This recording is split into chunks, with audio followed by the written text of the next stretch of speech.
Welcome to the Book Nook podcast. Great to be here. Today, we're settling in for a really comforting exploration. We're doing a deep dive into Katherine May's wonderful book, Wintering. Oh, it's such a timely book, isn't it? Really resonates. It really does. And just up front, if anything we talk about today makes you want to grab a copy, which it probably will, Yeah, we put a link right there in the description. Makes it super easy. good call. So, wintering. What strikes me immediately, and I think Katherine May does this so beautifully, is how she uses winter, the actual season, as this powerful metaphor. Right. It's not just about snow and cold weather. Exactly. It's about those periods in life, when we feel a bit lost or overwhelmed, maybe dealing with illness or just feeling out in the cold, as she puts it, those fallow periods. Yeah, and that framing is so helpful. I was listening to Miranda Mills talk about it, and she highlighted this core idea from the book. Everyone winters. It's not like, something's wrong with you if you hit a rough patch. It's just part of life, like the season's turning. It really normalizes it. And that ties into something Antonia Smith mentioned in her review, this difference between just trying to cope versus feeling like you have to immediately fix everything. Oh, that's a big one, the pressure to fix. Right. Sometimes, May suggests, the better path is just navigating it, being kind to yourself rather than scrambling for a quick fix that might not even exist. It really pushes back against that constant pressure for relentless positivity, doesn't it? It does. Jason from New Zealand, he brought this up on Miranda's channel, how sometimes those well-meaning, stay positive messages can actually make things worse. Yeah, like they generate more anxiety. Exactly, because they kind of imply that having a downtime, that wintering, isn't okay, that you should be bouncing back immediately. Which is just unrealistic. Totally. And that's where the subtitle, which Cherry Menlove pointed out, is so perfect. The power of rest and retreat in difficult times. It gives permission, doesn't it? Permission to actually rest. Precisely. It reframes it not as failure, but as a necessary, even powerful time for recovery. I found Antonia Smith's personal take really moving. She talked about how the shorter days in winter can get her down sometimes. A lot of people feel that, yeah. And how she found real solace in May's focus on self-care during those times. Yeah. Just acknowledging that shift in energy. And it connects to her lockdown experience, too, which I thought was fascinating. She realized she had actually been coping quite well without maybe even labeling it that way. How so? Through things like knitting, baking, little home projects, those things May calls the quiet arts of making, finding comfort and purpose in those simple creative acts. That's beautiful. And Antonia, being a big reader, she also loved May's description of winter as a perfect time for reading, for that almost physical sensation of the scent of old pages and dust. Yeah, it really evokes that cozy, inward-turning feeling, doesn't it? Makes wintering feel less bleak, more like a sanctuary. And these experiences aren't just about, feeling a bit low seasonally.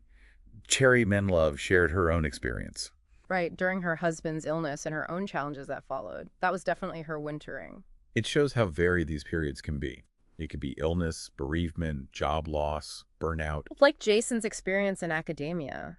That burnout he described was his form of wintering, a real wake-up call to slow down. Yeah, a need to prioritize self-care over relentless productivity.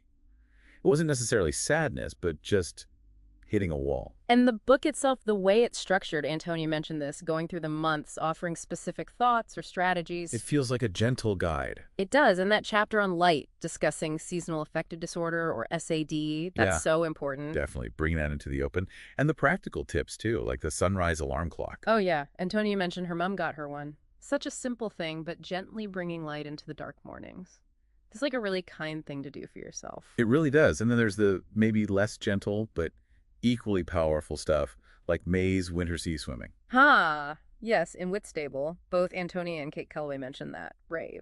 Kate Kellaway described it as having a steely embrace, but also producing these incredible highs. It speaks to finding unexpected joy, or maybe just aliveness, even in the coldest, darkest times.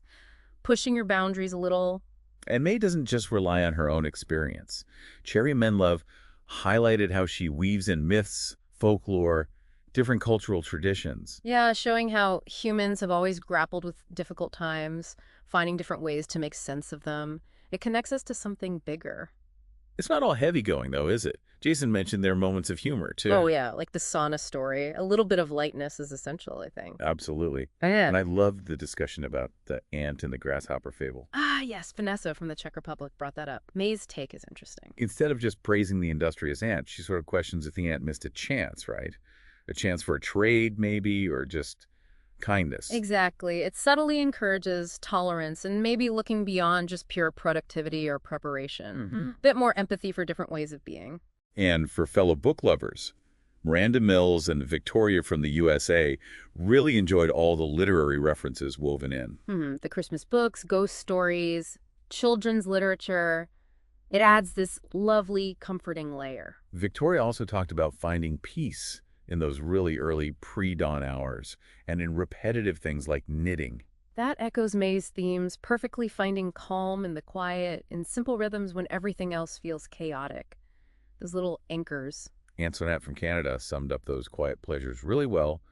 Reading, knitting, making soup, walking. Yeah, reframing winter and wintering, not as deprivation, but as an invitation to embrace those slower, more restorative things. It all circles back to that idea of cycles, doesn't it? That this difficult time, this winter, will pass. There's an underlying hope. Definitely. Antonia, Miranda, Madeline from France, they all touched on that. It's temporary. Spring will come again, metaphorically speaking. And Gina from the USA added another layer, this idea that when we come through a wintering period, maybe we have a sort of responsibility. How do you mean? To share what we learned, perhaps. And also to listen better to others who've been through it or are in it now. That reciprocity. That's a really lovely thought, paying it forward in a way. Madeline from France also found it helpful for coping with sleepless nights. Seeing them differently through a historical lens May provides. Oh, right. Thinking about how people managed long winter nights before electricity and constant entertainment, it changes your perspective on being awake in the dark. And Sherry Menlove made a great point, that wintering doesn't have to be visually bleak either. You can consciously make your space cozy, safe. Glamorize it, she said. Yeah, create your own little haven, regardless of the weather outside. Nurture your surroundings as you nurture yourself. It's about agency, even within the retreat. Exactly. And ultimately, it's that message of connection, isn't it? That you're not alone in this. Finding strength in that shared vulnerability. So, summing up this deep dive into wintering, it really is just such a profoundly comforting and wise book. It really is. It validates the need for rest, for self-care, and it helps find meaning, maybe even a quiet sort of beauty, in those tougher times. It encourages that shift in perspective, seeing these periods not as failures, but as, well, necessary parts of the journey. Yeah. Opportunities even. Opportunities for rest, reflection, and maybe figuring out what really matters before you emerge again. Absolutely. Now, if you're enjoying this chat and finding it helpful, we'd be really grateful if you could take a second to subscribe to the Book Nook podcast. Yeah, and maybe leave a review if you feel like it. It honestly helps other people find the show. It really does. So as we wrap up, maybe a little thought to take away inspired by the book. Ooh, okay. Just maybe reflect on your own experiences. Have you had periods you'd now call wintering? What did you learn? Or what might you learn if you allowed yourself that space? That's a good one. Giving yourself permission to reflect on those times without judgment. Exactly. Well, thank you so much for tuning in to the Book Nook podcast today. We really hope this exploration of wintering has given you some food for thought, maybe some comfort. And remember, like the actual seasons, these difficult times do pass. Be kind to yourself in the meantime. Find your own ways to winter well. Thanks again for listening.